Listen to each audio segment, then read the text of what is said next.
Hello, this is Victor Pэрэz. I am a visual effects supervisor and a director. This year I'm presenting at CG event a conference about location scouting. The way I do my own location scouting, how I prepare the location scouting in order to get my plannings for the design of the shooting. So what I use is a hybrid technique for virtualization of the set. So what I create is based on photogrammetry. I create a very basic model based on just a couple of photographies, 360 degrees, and I create a virtual scouting. So I can have later in my office, I can have a virtual representation of that set, so I can make my measurements. I can just have the point of view of the camera with the lenses and understanding the fields of view, so I can even advise the DP or so.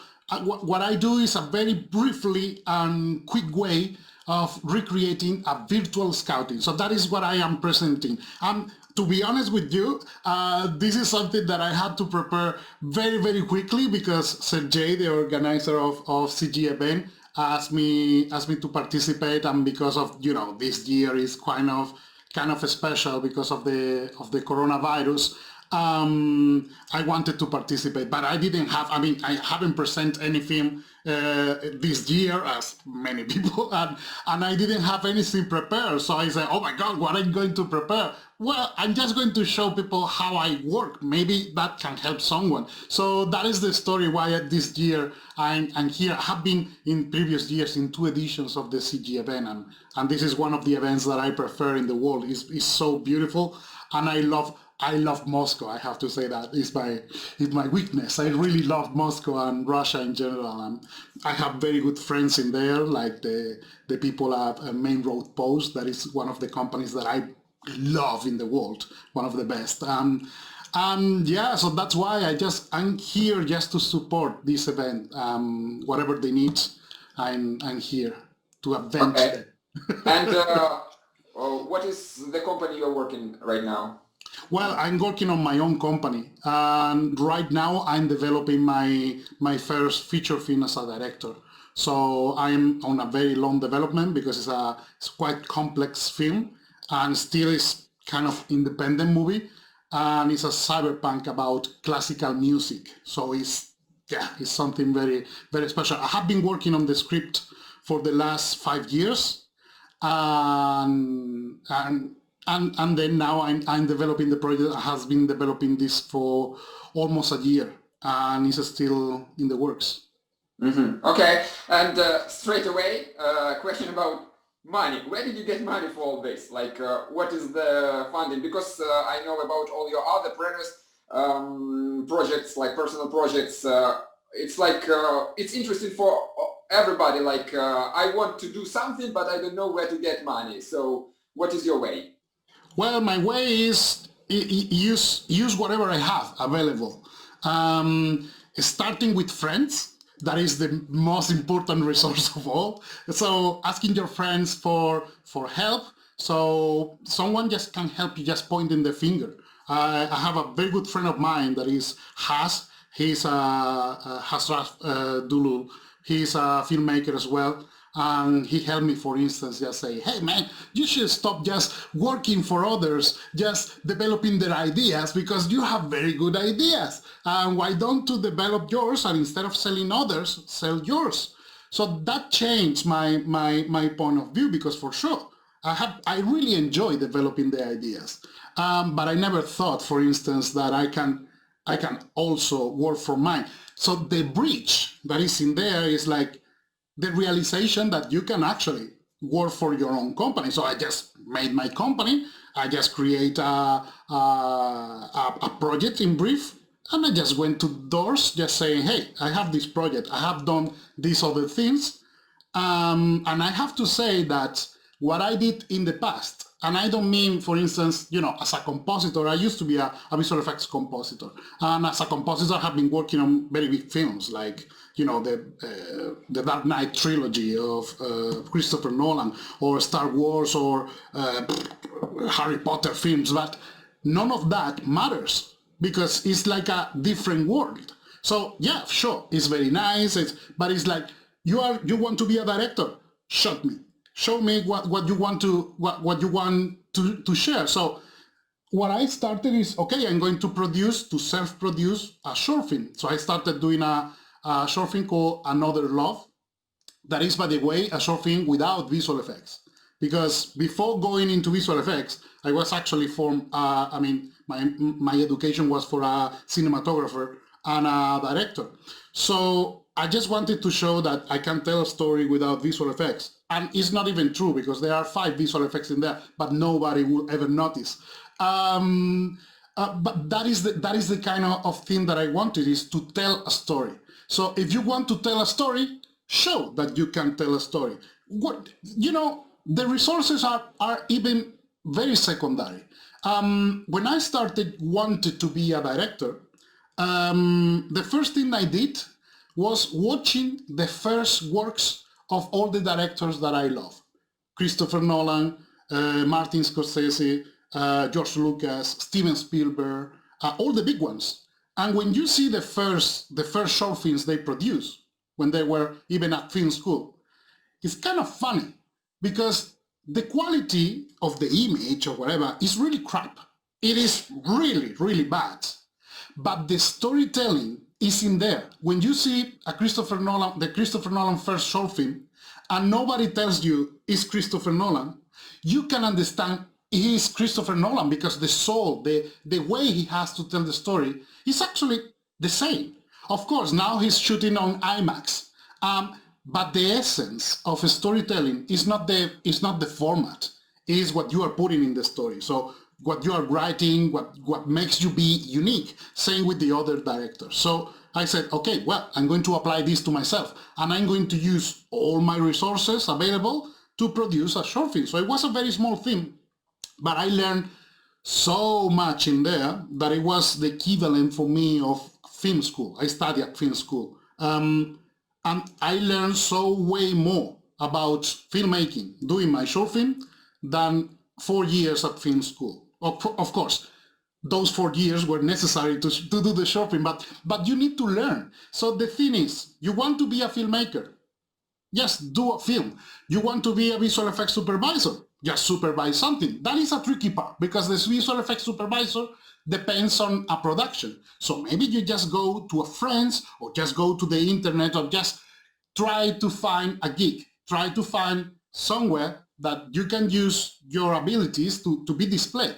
So even if you are not getting paid so much, but at least you are going to get paid with experience, just to show. Of course, I'm not even talking that you should work for experience, but you have to start somewhere. And the way to start is like, if you don't have any credibility, you have to build your own. So the best way of building credibility is display your skills. So you study and you apply what you study. So that is what I did. And I did that in all the fields that I have been exploring, even as a compositor and as a visual effects supervisor, as a director, as a writer. So you have always has to start somewhere. Well, the important thing is think less and do more. That is the most important, because if you stay like, what should I do? I think that is bullshit, honestly. Seriously, the best thing is just, do you want to write? You just need this to write. You want to direct? Get a camera. You don't have a camera. Well, you have a mobile phone. You have enough. So that is what I want always, is to be active, to research, to experience. So that is the only way that I have to express. Okay. And okay, what is your way from the childhood to this? Did you ever imagine you will be a director, or did you ever dream to make movies? Well, I always wanted to tell stories since I was a child. I am very lucky. I have to say that I'm very lucky because my older brother, he's a photographer and he's older than me by 15 years. I mean, he's 15 years older than me. So when I was 6, he was actually practicing photography, and he was actually working with my father to pay for the gear of photography. And he was even crazy enough to show me how to take photographs. And while he was working, I was even using the cameras and everything. So I started doing stop motion animation with my Transformers when I was a little child. My brother, by the way, he still has that short film that I did when I was 6 with my Transformers in stop motion animation. He will never give me that video, but he has it. I know. The thing is, I always dream to show on a screen a world that doesn't exist. That was my childhood dream. I love to show things that are impossible. Of course, in there, everything is connected in terms of visual effects, in terms of writing, in terms of directing, because you just want to make a world and to make it happen. So that is something that I was in the very, very beginning. Even when I started even as an actor, as a professional actor in Spain. And I was with a career of 10 years. Then I just quit because I moved to Italy, and with the accent, it was really difficult to me. And then I discovered that, oh, wow, I can study cinematography. So the thing is, for me, it makes no difference if it's editing or is cinematography or is directing or is, what I like is to tell the story. Now I am in a part of my life that I am way more interested in directing, but I don't think directing is better or worse than any other discipline of storytelling. So when I was a child, I was always playing to imagine other worlds. And for me, using the camera, I was even calling my friends to do stop motion animation together because it was great. And we spent weeks just doing something that at the end it was lasting for 2 minutes or so. But I like this thing of socializing, of putting people together and do a common thing. I started playing there, and today my feeling is like I'm still playing, but they pay me to play, so I'm very privileged because I am a child that they pay to play. And that is the spirit that keeps me going, because I don't feel like I'm working. Of course, it's hard, but I'm very privileged. I'm telling stories, and they pay me for doing so. So there is nothing better than that. Okay, so how big crew do you have right now? Did you hire people, or it was not your job? Well, it depends. Right now, the core of my company is about 6 people, but we expand as we need. So I don't, and especially in this year. So I prefer to work with people on the cloud, people not in the office. And I have been even applying this model even before all this lockdown, and I have been working on the cloud since 2016. I like that because I don't want to limit my area to the talent. Has no borders. So I know very good people that is in England, in Canada, in Russia. So why should I just localize everybody just because I want them to be in my office? I just created a workflow. I'm very used to work on the cloud, and I just get the best working anywhere in the world. And also because even from my side, I just prefer everybody to be comfortable at their own place, at their own space, and just working there. Of course, there is a part that I like, which is the human contact. Well, sometimes I pay a visit to them, and we meet even in a cafe or somewhere. That is an important part, but it's not essential. It's not essential to be always in the same room. Actually, in my point of view, it's actually not that productive. Because, for instance, when I was working in London, right now, I'm in the countryside in Italy. My studio is in the countryside. When I was living in London and I was working with many studios, usually it takes me something like 1 hour commuting from my place to the studio, and then 1 hour, of course, from the studio to my place. Those are 2 hours that nobody is just going to give me back in my life. Of course, I'm very lucky because I was using my iPad to learn, to study, but thinking about that is like I was forced to do that. What if I give those 2 hours to the work? Well, or to my life? Well, either if I'm going to give those hours to the work, I have two more hours for working. And if I'm going to give those hours to my life, I'm going to be happier because I'm going to have way more things. Well, that is removing the commuting. And I know many people that was taking 2.5 hours from their place to the office because they really love their craft. And that is 5 hours of their life commuting every single day. If you put them together, it's 5 times 5 is 25 hours a week. That is like a part-time job. So that is madness for me. So I prefer just to be here, have a coffee, work, and I'm also very hectic in terms of my work schedule. Sometimes I just like to work 8 hours a day, but sometimes I like to work 12. And honestly, sometimes I don't want to work at all. So, I even stay here, I work an hour, and I just leave.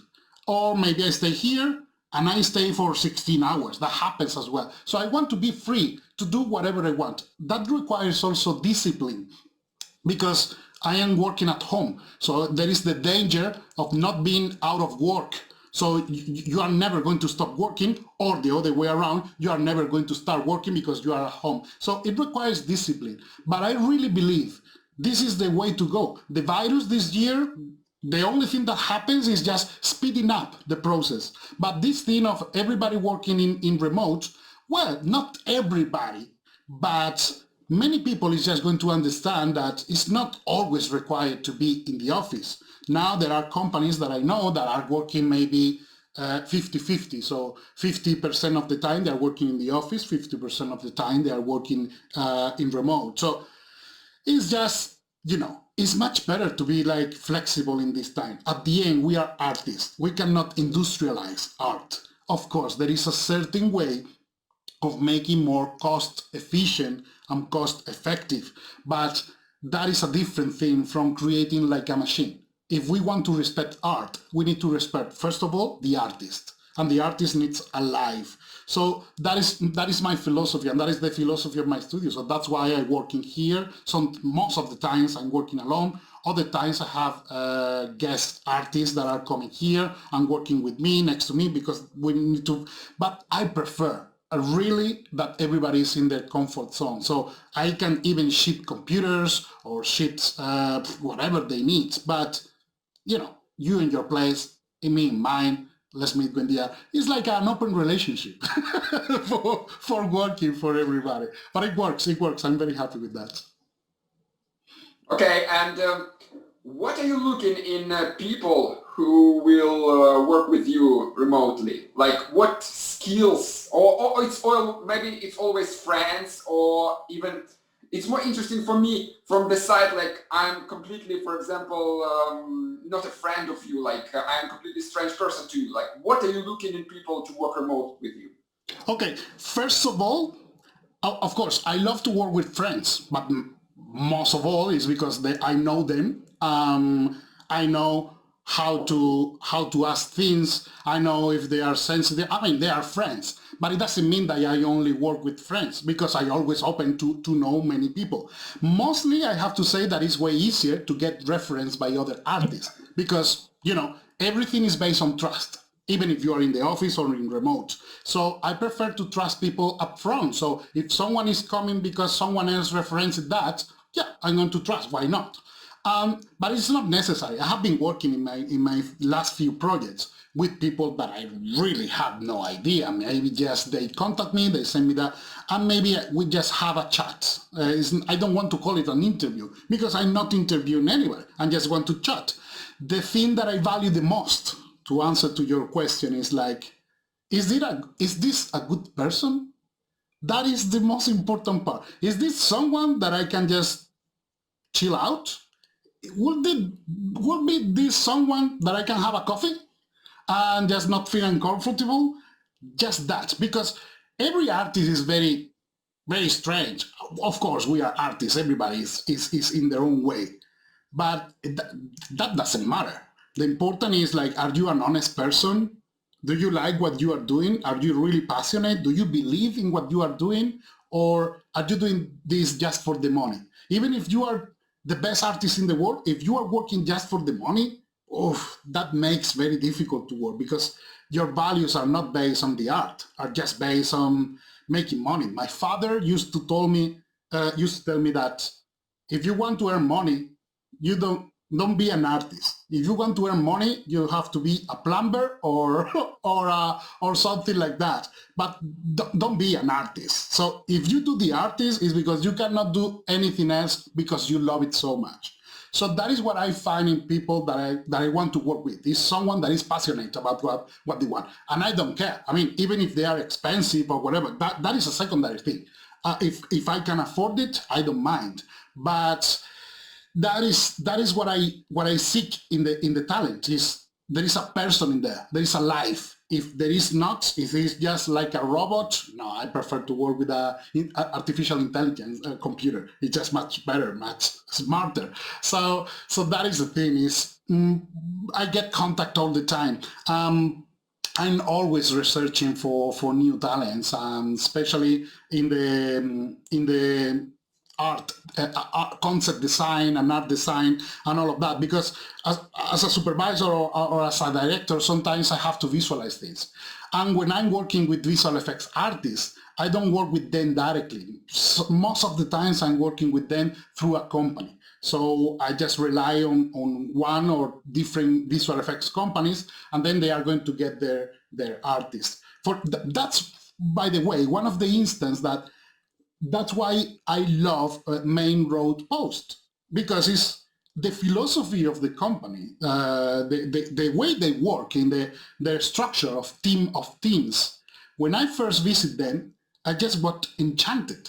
That was like, wow, can you work like that? And Armand, one of the founders of the company, explained me everything. And it's like, wow, this is actually the most beautiful working structure I ever seen. That's why when you visit them, you see the artists that are happy and they are creative and they are creating things that are beautiful. While you can go to many other places that maybe they are way more prestigious, and you see people very stressed, very, very focused on what they are doing, and they forget that there is a life out there. So that is for me very important. I prefer to respect the lifestyle of the artist. If an artist is not happy, they are not going to create. So that is one of my jobs, is try to make them happy, accommodate their work in order that we adapt. It needs to be 50-50. You need to have a life and you need to have a work. And sometimes they overlap, but it doesn't need to be works first and then if you have time to spare, then you have a life. That is never gonna work.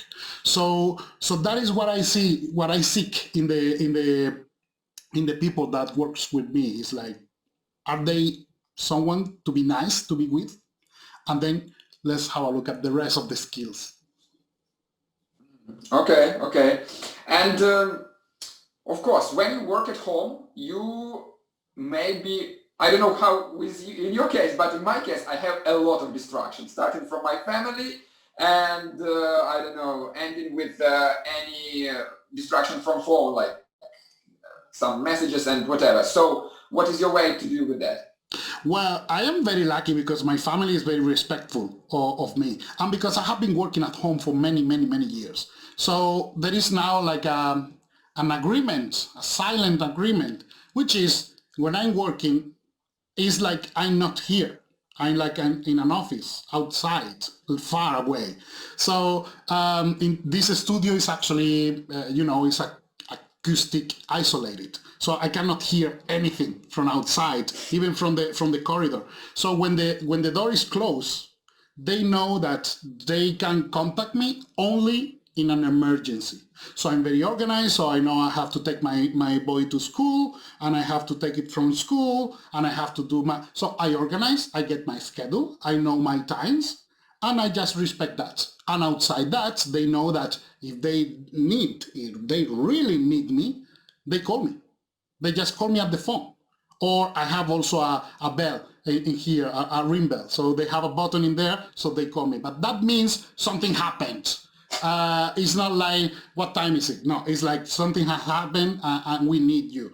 Okay, so I keep focus on most of the time. And I'm very disciplined because with the experience of having all this consistency through the years, for me it's really easy. I mean, when I'm sitting here, I'm at work. When I'm not sitting here, I'm not at work. That's it. It's so simple. So it is, I have to say that even when you are in the office, there are many distractions. I have my experience working as a composer many years, even in big studios. And I've seen many people watching videos at work, watching Facebook, watching YouTube, watching series, even talking, having a coffee. So the thing is, I understand that being at home, nobody supervises you, so you don't have a watchdog that is over your shoulder, just checking you. But you know what? Even when you are at work in the office, it's the same thing. You can be doing your own stuff, or you can be doing other things. And it's going to be quite unlikely that someone is going to notice. So that's why I said before, for me, I prefer to work with an honest person that is going to tell me, give me more time if I need it, or no worries, today I'm going to spend more time in this, or tomorrow I cannot work because I have something. So it's just to be organized enough and honest, just to be upfront, like, okay, the agreement is you should produce 40 hours per week. That is like the agreement. Okay, well, we even produce, sometimes in those 40 hours, we produce things that are useless. Well, it happens to me all the time. You do something and you scrap it because it's not good. Well, that is part. But must be like a small percentage of the time. If most of the time you are scrapping things, well, something happens. Well, so we need to sit and we need to analyze, we need to work why this is not working. But at the end, it remains up to your discipline. It's like working out, so going to the gym or doing whatever. You keep consistency, and consistency is built on discipline. So when you just find a distraction, you just say, okay, not yet. Just give me an hour, or as soon as I finish. In my case, I have the other problem, which is I start doing something and I just say, oh, it's a bit late, I should stop. Oh, I should stop. Oh, it should stop. My God, it's 4 a.m. I haven't stopped. So that is another problem. So that's why sometimes you just put a timer and you just say, when the timer ends, you end, and that's it. And you leave it and you take it tomorrow. Or maybe you can be a bit flexible and say, okay, give me 5 minutes, I'm going just to close this thing in order to make it easier for tomorrow. But it's all about discipline. So there is no one way. You find your own way. It's like, for instance, when I started working out in the gym, I have my own gym. So it is, in the beginning, it is really difficult because it's like, oh, I have to go to the gym. And now it is difficult not to be doing too much because it's like, whoa, be careful because we are in lockdown. If something happens to me, I'm going to the hospital, and that is the worst place to go. So you have to take it easy. So that is the thing. When you love what you are doing, you require consistency, and consistency is built on discipline. Discipline depends only on you. You just need to force a bit yourself just to see like, okay, not this way. Instead of being super rigid, you just need to be like correcting a bit your behavior. And that is what is going, it works for me. It just works. Usually I have three time frames in my day. I have the working hours, which is the time we define for the project. It depends also on the time zone of the companies that I'm working, because if I'm working with Eastern companies, it's different than I'm working with Western companies, just for the time zone. But I set 8 hours on that arc.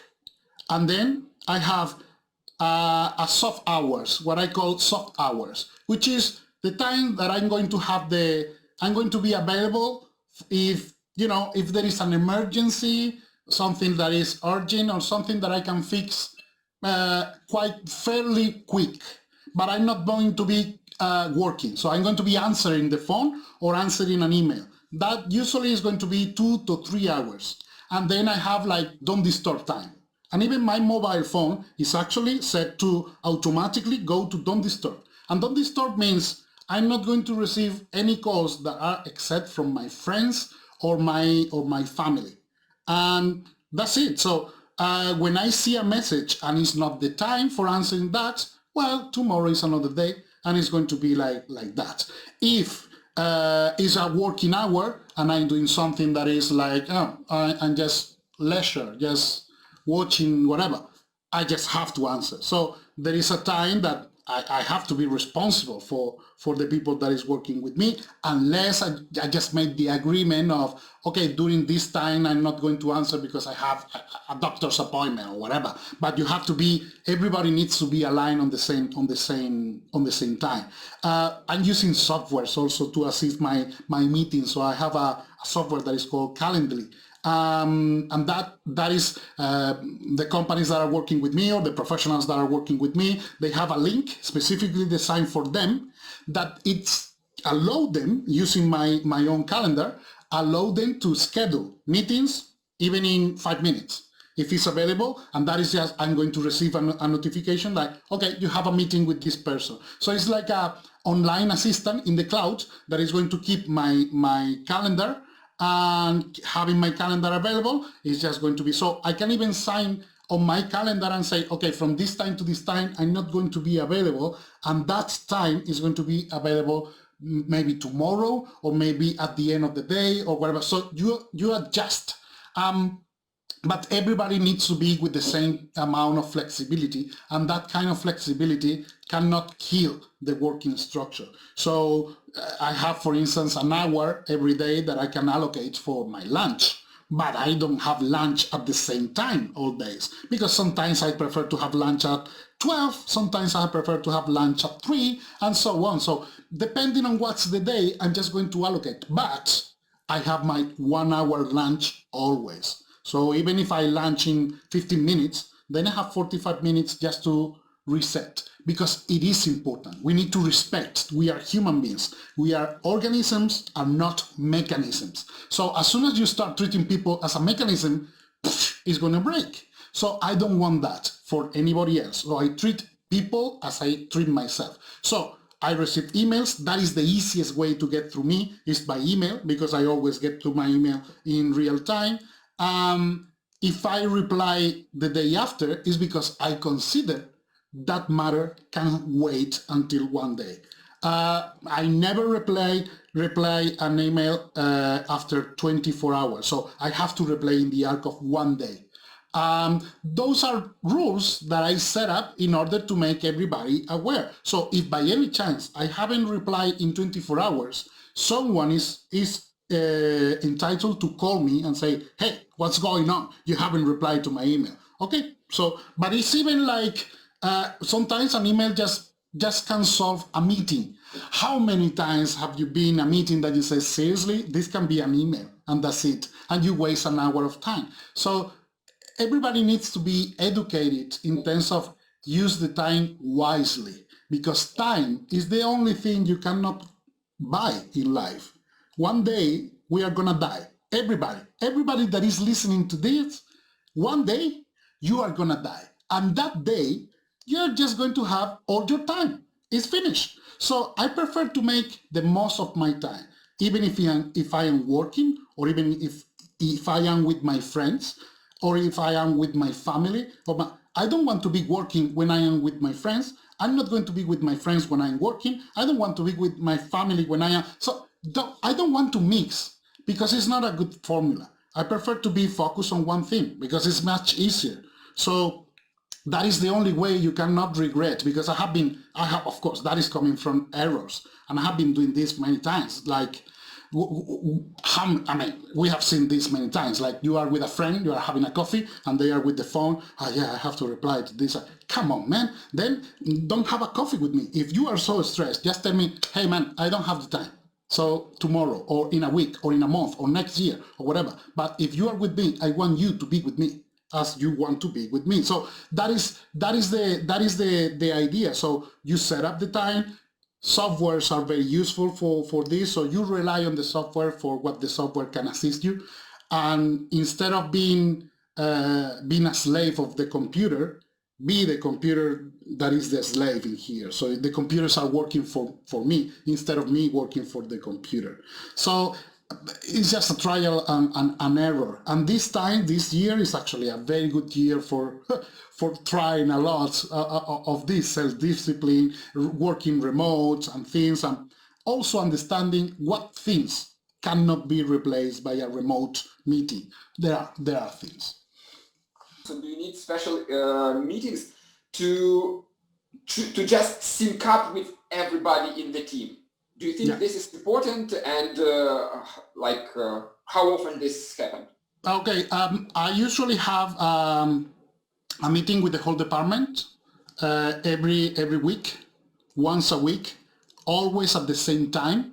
I never schedule meetings at the very first hour of the day because it's not a good idea. I just need to clear my mind, enter, getting up to speed. So maybe I'm just going to review the emails, review what's going on, having even my own reviews of the work. And then I prefer to use the time, the midday, around midday, to have the important meeting, something like 11 to 12. That is for me the sweet hour for meetings, because everybody is fresh. And if you want to discuss something important, you don't want to do it at the very end of the day because people is tired. So even in the morning, there are people that needs their coffee. So if you hit them before their coffee, you are dead. So it's better that just to wait until 11, that is a nice time of the day, and then you have like the status. So the status meeting is what's going on, and make clear everybody knows what to do, what is their mission, what is their position, and what is the goal that they have to achieve in that week, in the month, and in the whole project. Because goals can change, can shift. So we need to understand even the crisis. So is there any crisis? Is there anything that is an obstacle to get to what we need to achieve this week? Okay, if so, what can we do? Who is the right person to do that? So we assign the task, and everybody is like doing their own management.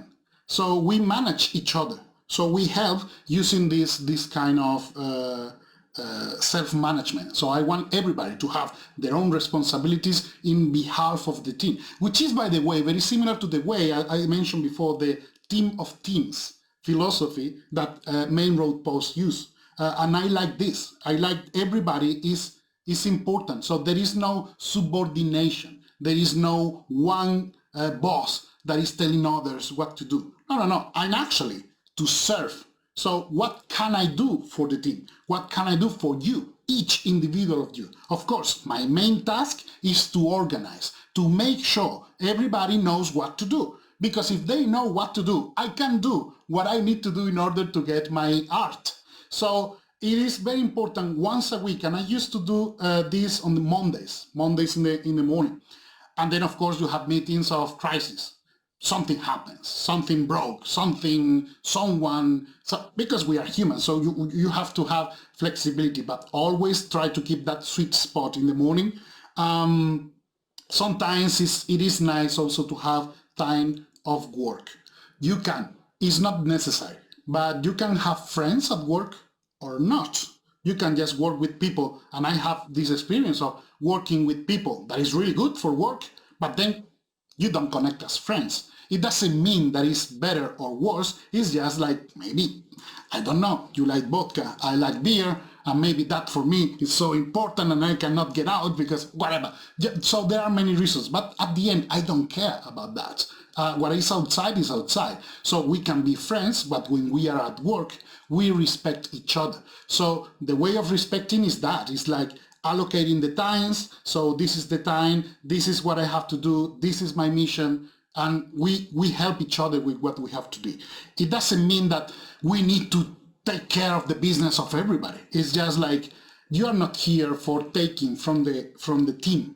You are here to give to the team what the teams deserve every time. So that way, if everybody is in that position, the team is just going alone. So it feels like there is no management. That is the nice thing. When things are working, you don't notice the mechanism. It's like a car. Nobody cares how the engine of a car works. Why? Because it works. Why should I care? They only care when something is broken. It's like, oh, wow, something happened. I'm in the middle of the road. And what should it be? So you open and you say, oh, what happened in here? Maybe if I take this and you do things worse, because why? You are not a mechanic engineer, so you better don't touch. But if you are just using your own way, you understand how the engine works. That is a very different story. When something happens and you hear the sound of the engine, you actually understand. And I'm telling this story from my own experience as a pilot and a private pilot as well. And when you are studying a pilot, there is a big part of the training that is based on mechanics, understand how the aircraft work. And that is very important, because if something happens and you are responsible for that. So you need to understand, okay, these things work like this way, these motors, and you understand everything. So when you hear something that is like not right, you don't fly. You stay in the hangar, you have a look, you see, so it's this thing, and then you fix it. Or maybe you understand like, this is a minor thing. I don't need the air conditioning working because it's cold or whatever. But you understand what's going on. So that is what I try to transfer to working with artists. It's like, you need to understand how the group works. So that is part of the training. It's part to understand that I'm not here to tell you what to do. I'm here to help you understand what you have to do. And if you notice something that is not working on what I'm doing, or you can fix something else, just help someone, because first of all, we are people. So that is the way of working. And of course, that means that every group is different. So I have been working with groups that I just need one meeting a week. And I have been working with others that are constantly on email, and others that are just prefer to use the phone. And I don't like to use the phone because it depends on whoever. But that is the way. So you find their own animal in there. You understand how that works, and every group is going to be different. And the group change as soon as one element of the group change. One less and one more means another different group. So that is why I cannot answer in a very rigid structure just to tell you, yeah, this is what I want. The only rigid structure that I have is once a week, 1 hour, even if we are just looking at each other and staring at each other because everything is working fine, something that barely ever happened. But if you are in the same room, that is a very good thing. Once a week, and if someone has to say something, you say now, or you hold your peace forever. So that is the motto. You are like playing a role of manager, and of course you are working. So what part of the time you are just managing others' work, and what part you are working, and don't you miss to just work and not manage other people? Oh yeah. I have to say that the managing part of the work is what I like the less, because I'm an artist, I'm a sensitive, creative person, so I want to be just with my art, leave me alone in my cave, of course, as everybody else. But you are going to understand when you are in a position of like a visual effects supervisor, or as a director, or as a producer. As soon as you start working with others, you just need to understand that if they don't perform, your work is not working. So it's as important as fine detail on the screen is that someone is clear with what they have to do. That could happen, and that happens to me as well, that members of my team were just drifting away from what they have to do, and they had a misconception of what they have to do, and the end result was a disaster for the whole group. And that was my responsibility, because I was so focused on everybody needs to know what they have to do. So it's your task. Why are you asking me to be careful about you? Because it's your job, and you are a producer, for instance, and you are much better than me at production. That is a very egoistic position. It's just better to understand that if you are having difficulties, and I can help you with them, maybe those 5 minutes that it's going to take me just to grab a coffee and say, hey, have you noticed this? Maybe that person is just going to be like, oh, wow, I didn't thought about this. Well, in your position, because you are a supervisor, you have a unique point of view, which is the overview of everything. Because you have the one that has the ideas, that know how to execute the ideas, that have been talking to the director, to the producer, so you are the hub. So sometimes it's difficult because you forget that many other people don't have your point of view and they get lost. And maybe they seem like they are very sure of what they are doing, but they are actually lost. So then you learn to understand that you don't trust what they say. You trust what they do. If they are behaving as they know what they are doing, that is great. But if you ask someone, hey, do you know what you are doing? Are you sure? Of course. Someone is going to tell you, of course I'm sure. Do you think I don't know how to do my job? But, whoa, no, this is not what I mean. So it's just much better, just instead of asking, do you know what to do? Well, it's like, okay, what are you doing? I am doing this. What is your goal? I should do that. So is your goal and what you are doing aligned? No, then you are not doing what you are supposed to be doing. It's just that simple. And people is just going to understand that way easier. It's like, oh yeah, you're right. I'm just paying attention to something that is not my job. So who has the job that you are doing this? Someone else is this job. So why are you not doing this? Well, it's because this other person is doing that. No, this is wrong. So that's why the meeting is really good, just to assign everybody to their goal. So instead of telling them, are you sure of what you are doing? Of course they are sure. But it's like, is that what you should be doing? Well, the only way is to understand that.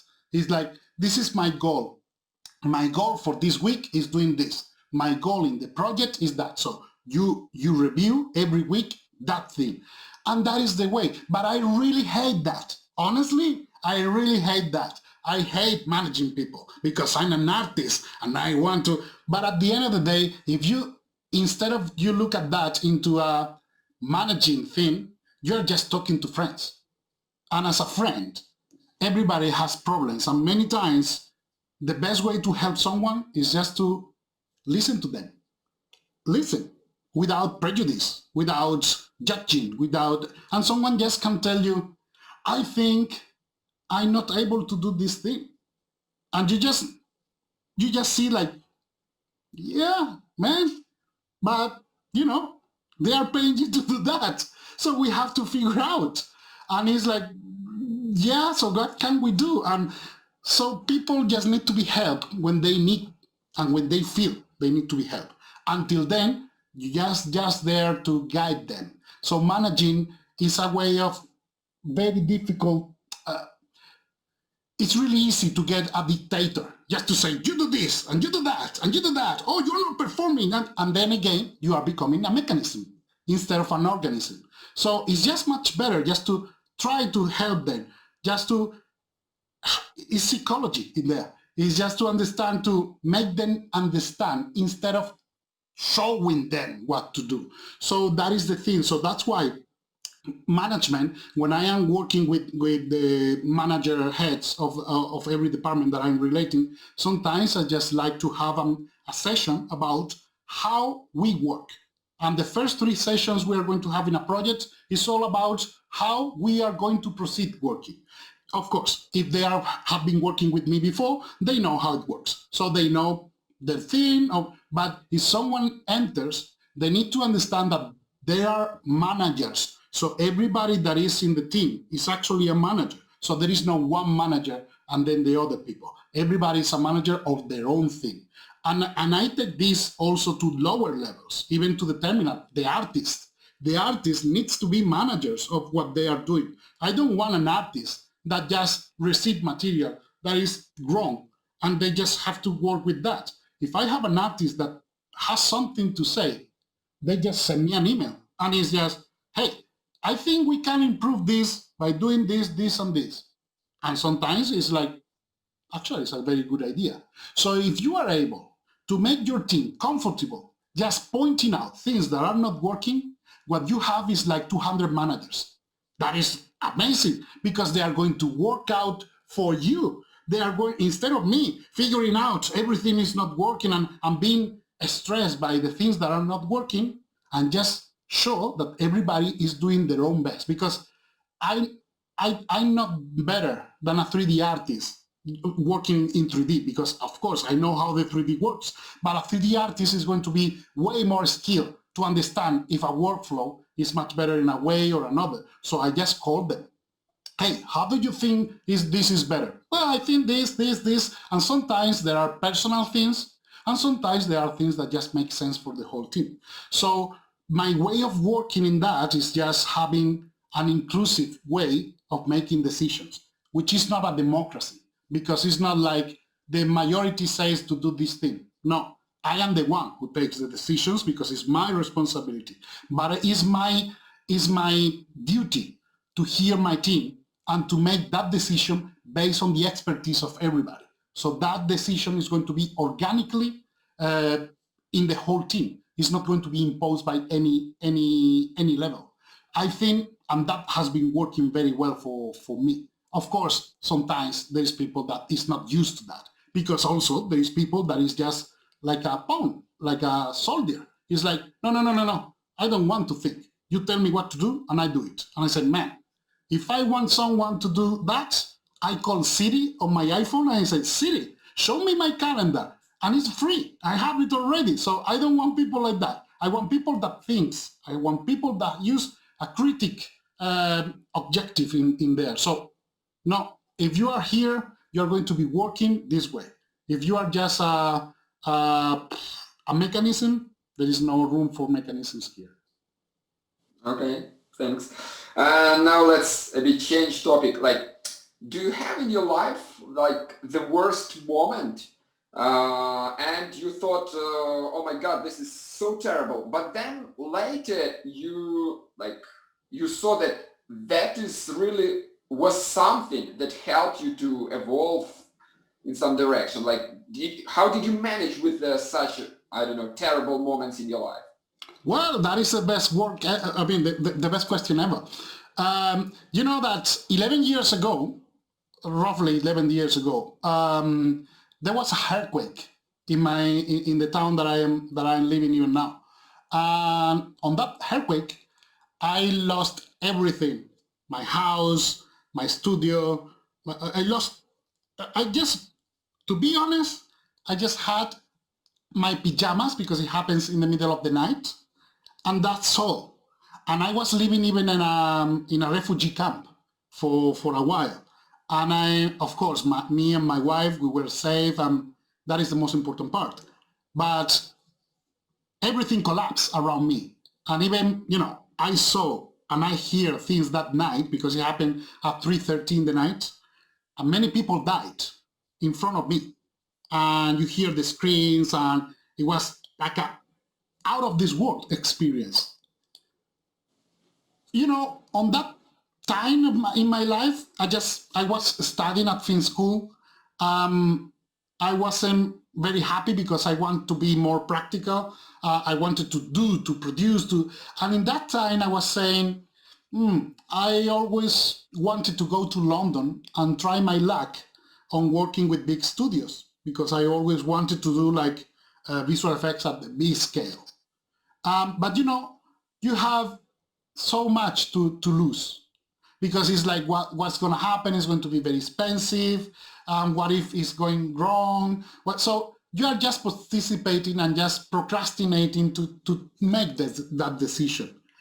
Until one day, you are lucky enough, as I was, to lose everything. When you lose everything, there is one privileged position that you are, because you have nothing to lose. Seriously, nothing. The only thing that I could lose is my pajamas, and that was very unlikely. So that thing is like, when you are at the minimum expression of who you are, it's only then when you are going to find who you really are. Who are you made of? So in there, whatever I received was like a gift of the gods, everything. And I mean shoes, for instance. I received shoes. And I remember when they gave me shoes, it was an old woman. I was in the refugee camp, and an old woman came and just saw me. We were thousands of people, by the way. And someone just said, this is from my husband that passed away a few years ago. And I have his clothes and his shoes and everything, and I never wanted to get rid of that. But now I think you can have good use because you are the same size. And then I try the clothes and the shoes, and they fit me. When you receive that gift, for me, was like the most important thing I ever received in my whole life. That made me believe like, wow, now I have nothing to lose. What is the time? What, I want to die and just not even try? So now I'm gonna try. So that moment of realization that the worse you are, the more privilege, because the less you have to lose. You have lose your house. Well, you can go elsewhere. You can go whenever you want, or you can rebuild and rebuild it better. By the way, I rebuilt my own house. So this studio is actually rebuilt in that house that I lost. And this is a very nice studio. I even have an IMAX screen in front of me. So the thing is, you can always learn. So the thing is, you can take it as when you win, you win. When you don't win, you learn. And that learning is the most beautiful thing that can happen in life. So every time something terrible happened to you, there is a lesson in there to learn.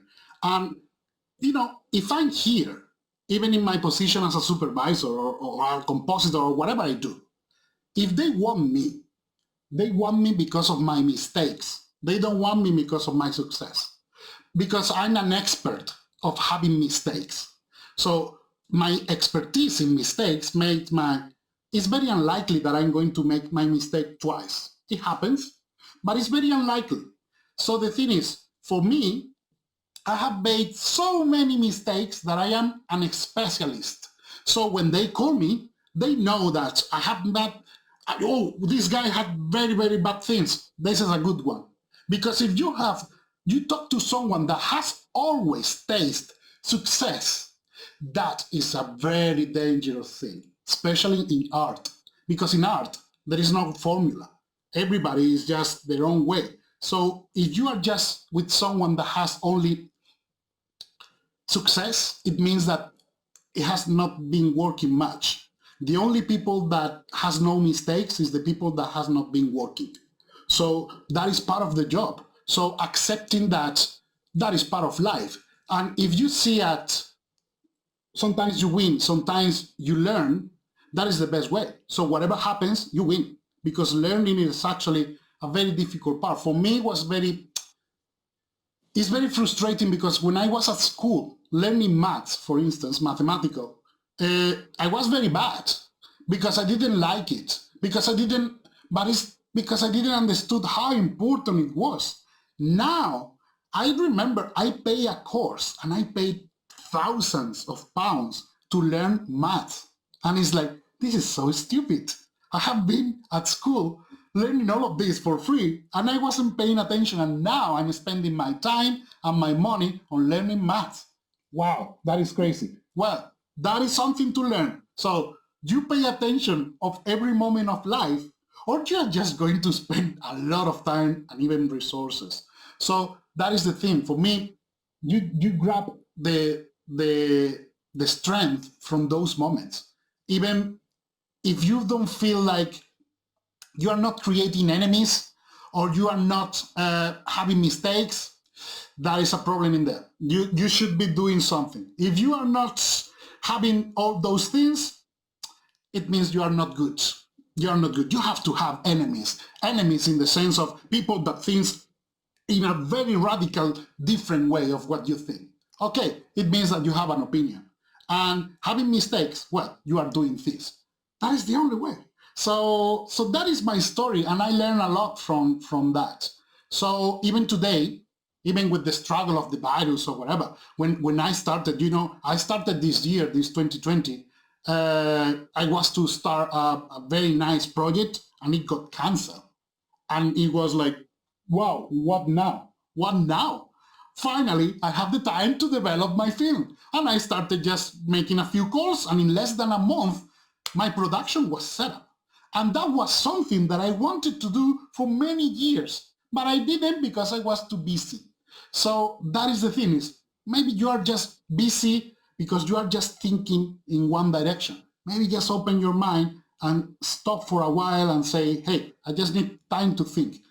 Again, it's all to the same thing. We are not mechanisms. We are not supposed to know every answer all the time. Sometimes you just need time to reflect, to understand what you want. Are you happy with what you are doing? If you don't, do something else. It's that simple. Do something else. Of course, it's hard. Well, what is hard? Is hard changing your work, or is harder to keep doing something you don't like? Because for me, I hate when I'm doing something I don't like. Wow, no, I prefer being home, just watching things. I'm going to be poor. Well, I'm going to be poor and happy, but I prefer to be poor and happy than being rich and unhappy. So, well, sometimes you get both. Sometimes you get both the other side, and you move your ass a bit. But that is the thing. You have to find your own balance, and there is no formula. But always you win or you learn. Okay, and now about learning. Work, it's always like you have to achieve a goal, but sometimes you think maybe I will spend like whole day to learn something new and then achieve that goal in 1 hour, or I will do this all day to do that, to achieve that goal instead of learning, but I will do this in old fashioned way. So what are you doing? Like, do you push yourself to learn, or do you postpone this? What is your way, like during the work progress? Okay, for me, when I'm taking a job, one of the most important parts is like, am I learning something new from this? If that job is not going to take me something new to learn, I simply don't take that job, because it's just going to be a waste of time. Because if you're not learning something new, if you are applying your formula, that is a winner formula, and no, that is industrialized talent, and I don't care about industrialize my own talent. I just need to risk every time. If you don't risk, there is no sake of being an artist. So that's why I prefer to take a job that is going to force me to grow. Because every time you are learning, you are growing, you are exploring who you are. That was the case, for instance, of Echo. Echo, my latest short film, that was a pioneer technique. We were synchronizing to motion control robots and trying many things. That was seriously a very, very challenging thing. But that was a lot of stimulation, because it's like, wow, we are going to invent something that nobody else has invented. And then in the way it was like, okay, now I understand why nobody else tried, because it was really hard. But you find your own stimulation on doing that, on just going beyond. If you are doing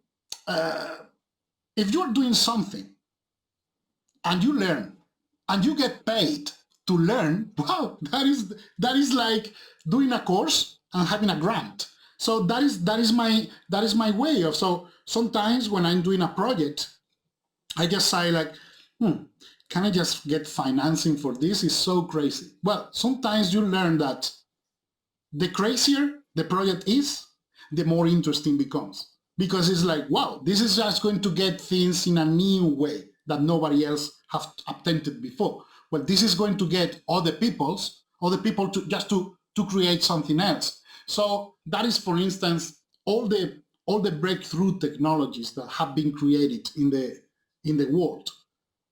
Use and apply this synthesis. ILM, the Industrial Light and Magic, the company, was based on that. They were doing just for their own. They started for George Lucas, for Star Wars, and then they were taking other side jobs. For Steven Spielberg was the first one. Why? Because, well, they can learn from others. They can get other jobs just to improve. Pixar Animation Studios, they do the short films for that, for experimenting new tools, new techniques, new things, new approach, so that is a very important part. So sometimes I have to say that I really enjoy more the short films at Pixar Animation Studios than the actual films. And I really love the films. But the thing is like, wow, you see something in there that, wow, I never thought it can be done. And then they use that for exploration. That's why a personal work, something that you do for your own, can be way more important than the things that are paying your bills. But if you make them together and someone pay your bills for exploring, that is the win-win situation. So I never learn something ascetic. I don't learn just for the sake of knowing something. What I do is I take a project that I'm going to apply that. And that is just going to be the only natural way for learning that thing. Or sometimes, even if the project is not contemplating that, as a supervisor, maybe I just suggest, hey, we can try this because in your story, I think this new technique could be interesting in the way you are telling the story. So you can explore a new way. And that sometimes happens. Sometimes you find the director or the production that is not interested in that, and then you decide, well, I'm not interested then on saying the same thing. So that is the thing is you have to push your boundaries, but also be realistic. You need to pay your bills. So if you can get someone to pay your bills while you are learning, that is the best way. So push yourself. That is the only way. I always wanted to learn, for instance, animation, but I'm not that patient. So when I started in a very, very, very early age, I wanted to be a director, an animator. And then it was like, this is going to take me a long, long time. My family was very humble, so I couldn't afford that. So I like, okay, I'm going to go I want to tell stories. I'm going to go in a workaround that is going to take me other stories. So yeah, and I was learning and I was paying my bills by doing that. And that is the thing. It's just find a job that stimulates your creativity and that is going to, and then if you have a spare time, you can learn. But the consistency of learning, maybe you're not going to become a specialist. Even if you are allocating 1 hour every day, that I believe that is the way. When I have hobbies, things that I do because I love, and not for learning just because I like them. Well, I give 1 hour a day. Well, 1 hour a day means more than 360 hours a year. You can become a specialist on something just by giving 1 hour every day. But the thing is, you have 1 hour. You cannot give 2 hours because that is just too much. Well, depends for a period of time. So that's why, if you want, you can give 8 hours a day to your passion. Well, that is the way, is creating a job that is going to make you learn. So that is my own methodology. Okay, cool. And like, how are you dealing when you stuck or when you are in, I don't know, depression, melancholy, or you just sad, or like for example, for me, I don't know, if I stuck, go ride bike. What is your way to deal with depression or problems? I have different methodologies, and I'm going to tell you all in the order of approach. I never do one thing at the time. I always do at least 3. So I start with the most important, usually is work. I do that. I get stuck, block. Okay, I do the second one. That is maybe a secondary job or something that I have for whatever, something that a personal project or whatever. I do that. It can happen that maybe even that is not right. Well, I do a third thing, which is something that I like to do for pleasure. But sometimes I'm so stressed that pleasure is just going to charge my stress because you are going to feel guilty because I should be working. Okay, when that happens, I just go to the gym and I just get in there, you lift, and as soon as you get tired, your body feels much better. It's a chemical thing because you get endorphins and a lot of that. So the thing is, I prefer to use the gym, not at the first resource because I'm not going to get in here because the endorphins are like a drug at the end, so you feel very well. So I prefer to stay in my desk, doing the secondary thing, And most of the times, as soon as I start doing the secondary thing, I unblock the first one. So after 10 minutes, I unblock. The thing is the frustration of leaving that thing that you were doing to go back to the other task. So the thing is, doing several things at the same time is a good thing, but not all at the same time. Is having the slots. It's like, okay, this, now that. And then also I like the bike. The problem is with the bike is I get very, very tired. Very, very tired. Because in here around, everything is very hilly. So you have like very high and low. So when you are right here, you want to buy. And you are so tired that you don't get focused. So that's the idea, is change, but always keep you busy. When you find, in my case, when I find myself thinking about doing something, oh, that is a very bad symptom. I don't want to be thinking about doing something. I want to do something, because as soon as you start thinking, you start using an intellectual process that is not organic, because you need to be using your hands. Even sometimes when I'm writing, I'm typing on my computer, and sometimes I just get blocked. Well, I just get my notepad and I just write with my pencil. And usually just by doing that, the mechanism change, because you are using another medium. Or maybe I just go to the park to write, or you just need to tweak. You don't need to feel depressed for, oh my God, I'm not producing. It is normal. We are not machines, so it is normal that sometimes there is something in there that is going on. So you just need to move just to move the ideas. That's it. Having a walk, physical activity is a good thing. But you do physical activity when you find like you are intellectually blocked for everything. So you have your in my case, your 3 jobs. If all 3 are blocked, it means that it's not the job that is not working. It's me that is not working. So if it's me, okay, physical activity is the best part.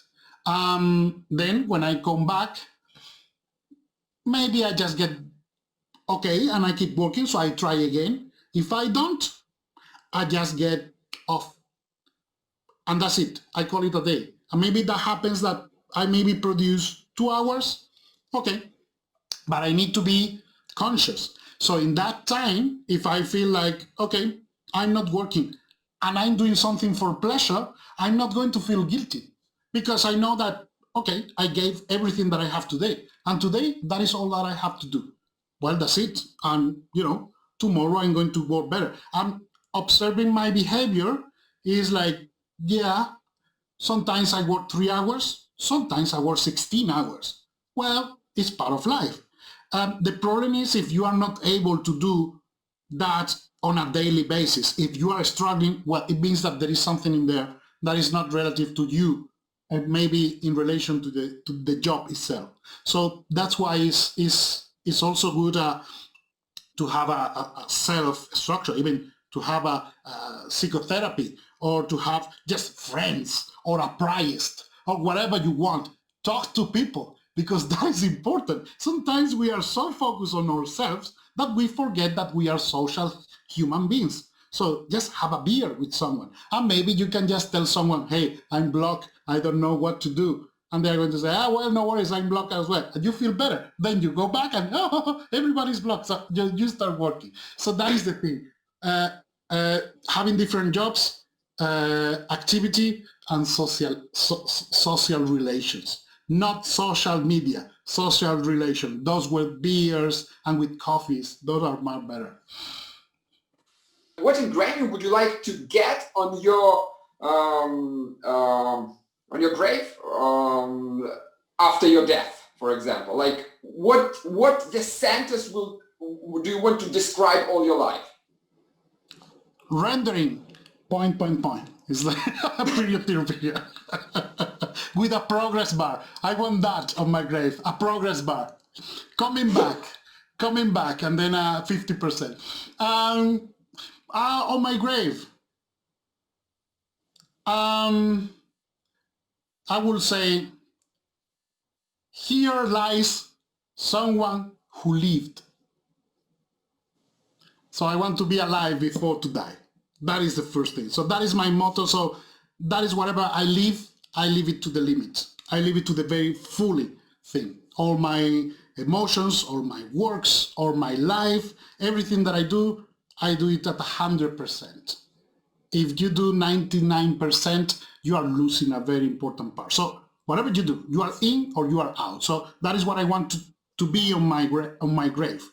Here lies someone who lived.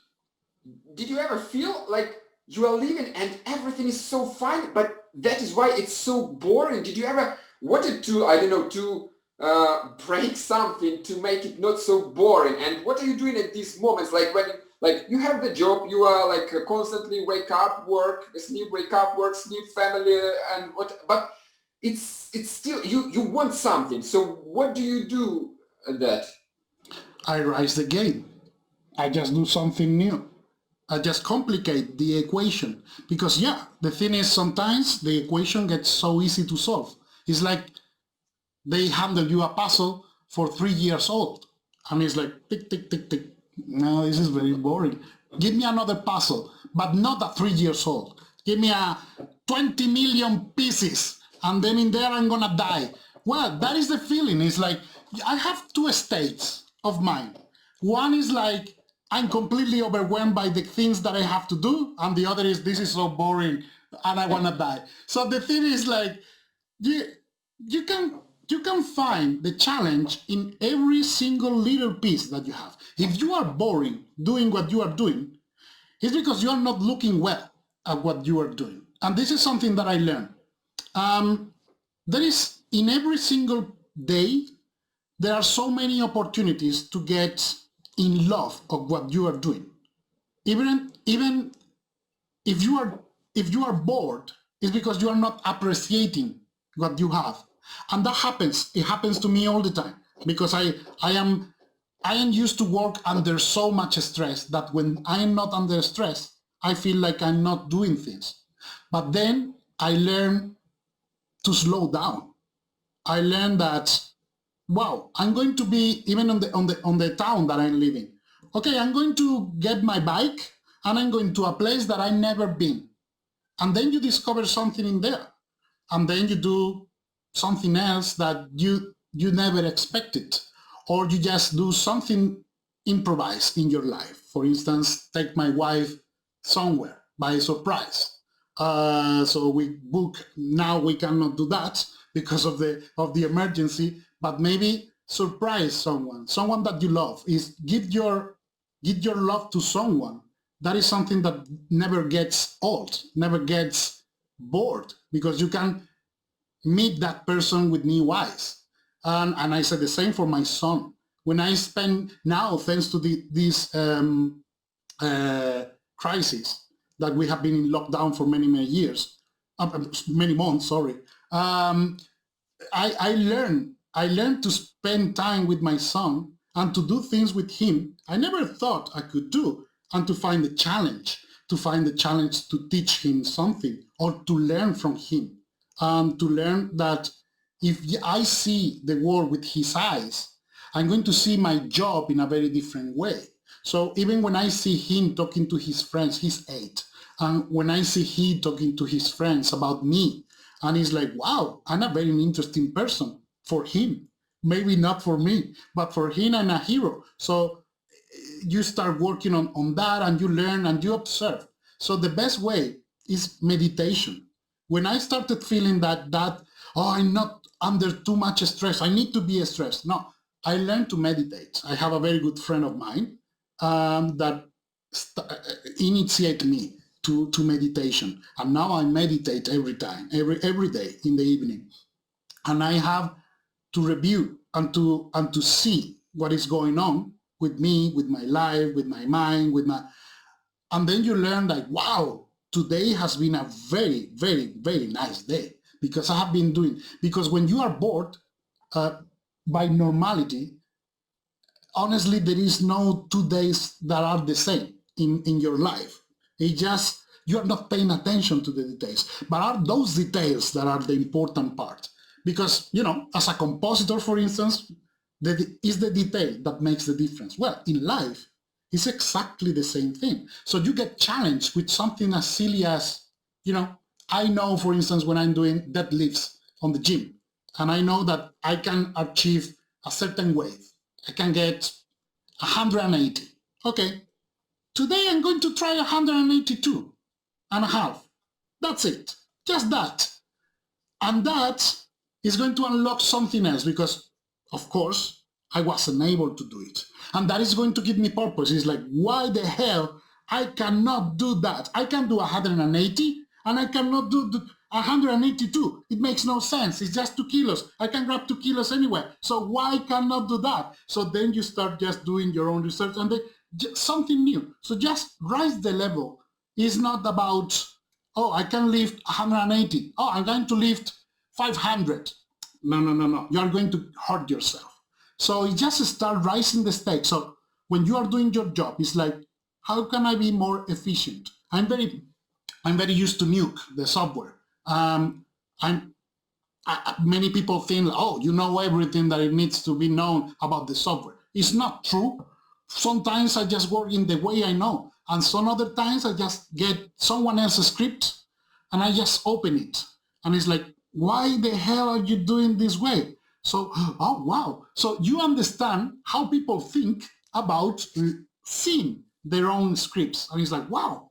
So you were thinking about this way. I never thought you can do that. And then you apply to your own. And then you learn that being bored is actually a treasure. Because it's when you are bored, is when you have time to spend on yourself, time to reflect, time to use.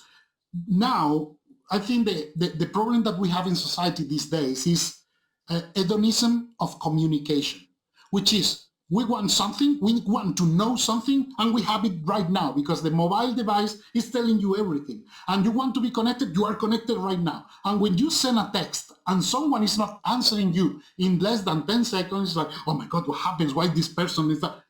Oh, come on, seriously? Have a break. Just stop and be bored and lie down. That is something that I like to do. Lie down on the sofa and just think, what about this? What about that? What about life? What is important? What I'm doing wrong? Why this person doesn't like me? Why is like, and then you start reflecting on yourself, something that we forget. So when you are bored, actually, bored of your normality, you're actually focused on the outside, but there is a world inside that maybe you are not even prepared to look at because it's so huge that it's a universe inside. So that's why the meditation helps a lot to understand that the world outside is changing, but your eyes are adapting. But the world inside is changing every day as a rhythm that you don't even understand. So that meditation for me is the best part, to appreciate what you have and also to analyze critically what you have to change. What thing you regret the most? Oh, I regret not starting sooner, not having that hairquake sooner. I had the hairquake in 2009. I would have loved to have that hairquake 10 years before. That I would have wasted way less time. But it's part of the growing up. It's like you have to learn. The lessons are there. I have a friend of mine that says that a lesson is going to present in your life until you learn. And sometimes you are just going to get hit by the same lesson many times until you learn the lesson. So that earthquake for me was a lesson to live, to be alive, to be here, be now, because tomorrow is just as simple. Probably you are going to be alive, but it's not 100% secure that tomorrow you are going to be alive. So you better move your ass today because maybe tomorrow you are not going to have anything. So that is the thing. I didn't have that thought, and I lost my parents, and I didn't appreciate them enough because of this, because I thought they were living forever. Of course, I needed, but you see the world as it is, and you think things are not going to change. Well, tomorrow things are going to change, for better or for worse, but they are going to change. So the most important part is to be ready for that change. And the only way to be ready for the change is to be, as Bruce Lee used to say, be water, my friend. So you adapt to the teapot, you adapt to the glass, you adapt to, instead of being a rock, solid, you better be liquid. You adapt to the situation. So that is the philosophy of being alive. It's like be here and make your own decisions. Sometimes the decisions are very simple. What shoes are going to wear today? Sometimes it's very difficult. It's like what company I'm going to be working for the next 5 years. But the actual realization is the same. It's just one thought. It's just taking like, I'm going to do this. I'm going to take those shoes. So the mechanism is the same. But you have to be self-aware of everything. So be alive, be present, hear yourself. So that is the thing. Not being meditating, not being aware of myself as a human being. I was using myself as a machine to learn. So you are like so you open your head, you put the formula, and then it's like tick, tick, tick, tick, tick, tick, tick, tick. I was thinking like that. So I was learning because one day I'm going to do that. I was doing things because one day I could do that. Come on, you cannot do your whole life doing things because one day you are going to do others. You do these things because you love doing those things. That's it. The rest is just an accessory. So I learned that lesson a few years ago, and I regret not being able to learn that lesson earlier. But it's part of life anyway. If you had a chance to speak with yourself, like with your 2 years old yourself, like 2 years before, what will you tell it to yourself? Be a plumber. Be a plumber. Don't be a visual effects artist. No, like just kidding. Don't be afraid. That is the thing. Don't be afraid.